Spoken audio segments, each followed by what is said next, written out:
Have you ever wondered why Mary Magdalene, one of Jesus' most devoted followers, has such a mysterious legacy?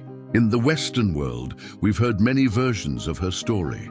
A sinner, a prostitute, a woman rescued from demons. But in the highlands of Ethiopia, an entirely different narrative has been preserved.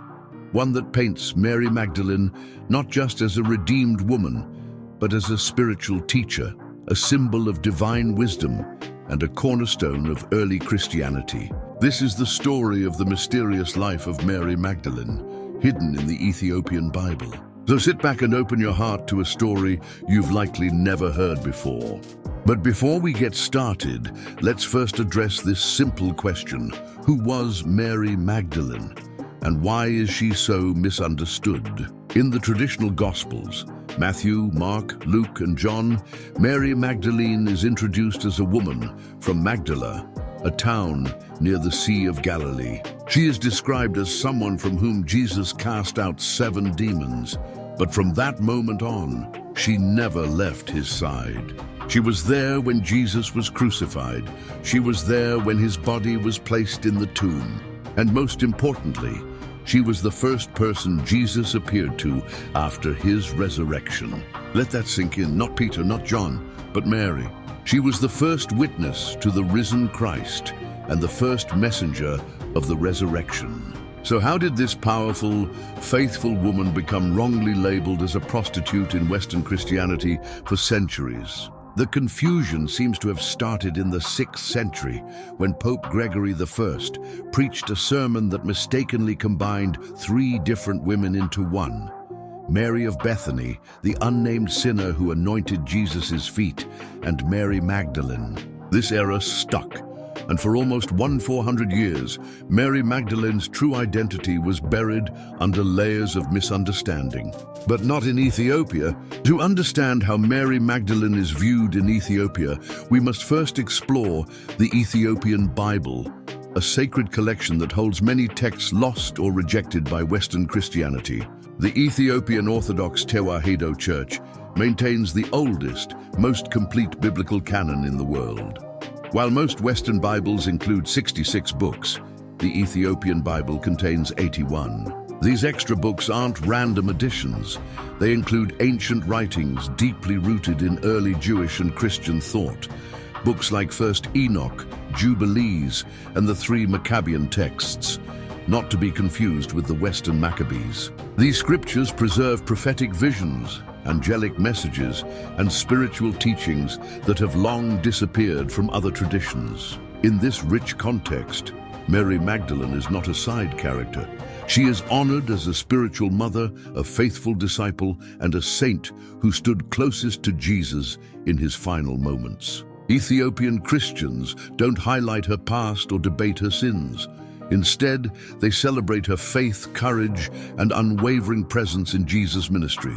In the ancient Ge'ez language, Mary is known as Mariam Magdala, a name spoken with love and reverence. She is remembered not with suspicion, but with respect and veneration, often shown in icons, hymns, and teachings.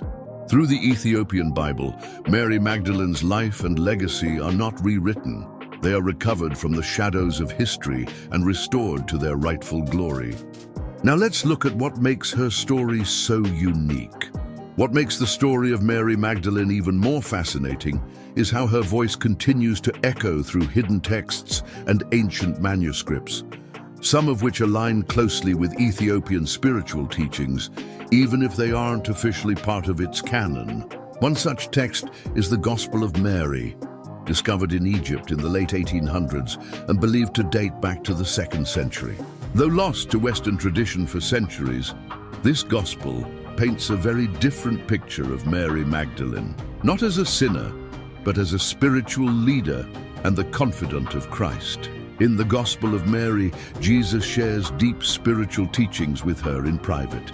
After his resurrection, Mary speaks boldly to the disciples, revealing what he taught her, messages filled with insight about the soul, inner peace, and divine wisdom. Some of the male disciples, particularly Peter, question her authority.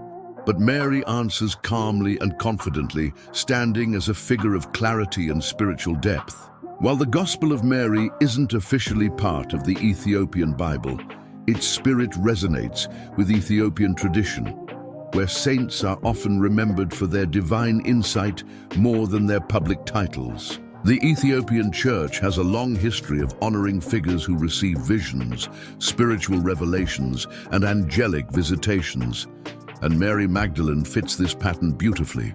These texts challenge the old assumptions and invite us to see Mary not as a scandalous figure, but as a true apostle of the heart.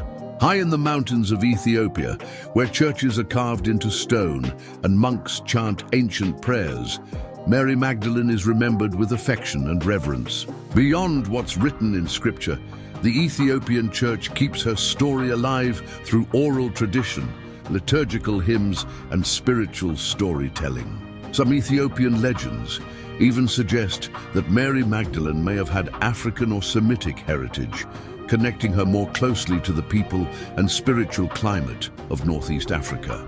These stories describe her not just as a witness to Jesus' death and resurrection, but as a healer, a teacher, and a solitary mystic who lived in the wilderness in deep communion with God. In the Ethiopian Orthodox tradition, she is one of the myrrh-bearing women, a title of great honor. These women followed Jesus, supported his ministry, and came to his tomb with spices to anoint his body. Their actions were courageous and deeply spiritual. In Ethiopia, this role is considered sacred and priestly, not secondary.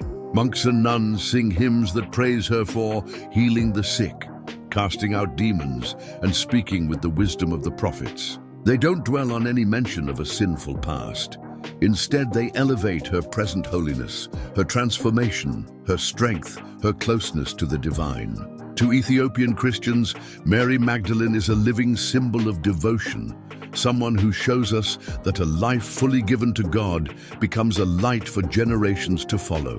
One of the reasons Mary Magdalene is so highly honored in Ethiopia is because her life reflects the spirit of the desert fathers and mothers, the early Christian monastics who left behind the noise of the world to live in silence, prayer, and devotion to God. These men and women weren't seeking fame, titles, or comfort. They were seeking something far greater: intimacy with the divine. Mary Magdalene, in many ways, is seen as a forerunner of this way of life. She is remembered as a woman who walked away from the comforts of wealth and privilege, chose solitude and suffering over security, followed Jesus even when others fled, and stayed near the tomb while the world moved on. In the Ethiopian Orthodox tradition, this is the highest form of devotion, not the pursuit of religious power, but the surrender of the soul to God's will. It's no surprise that in Ethiopia, Mary Magdalene is viewed not just as a disciple, but as a spiritual anchor, especially for women in monastic life. Nuns in Ethiopian convents often sing praises to her during holy seasons. They reflect on her endurance, her prayerful heart, and her unwavering love. Mary is seen as one who embraced both the pain of the cross and the joy of resurrection, living out the full journey of the soul from darkness into divine light. To them, she is not just a historical figure, she's a living example of holy surrender. So you may ask, what happened to Mary Magdalene after the resurrection? In many Western traditions, her story seems to fade after the empty tomb. The spotlight moves on to the apostles, Peter, James, Paul, and Mary's voice grows faint. But in Ethiopian and broader Eastern traditions, her journey is far from over. Some ancient accounts suggest that Mary traveled, sharing the message of the resurrection in parts of Africa, especially in regions near Egypt, Nubia, and possibly even Ethiopia.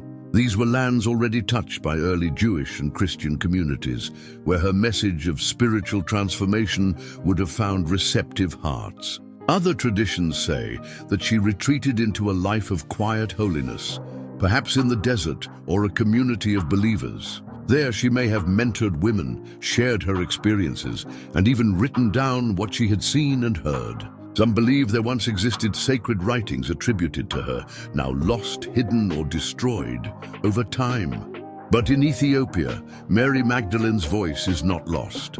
It is preserved in the rhythms of chant, in the brushstrokes of iconography, and in the spiritual wisdom passed from elder to disciple.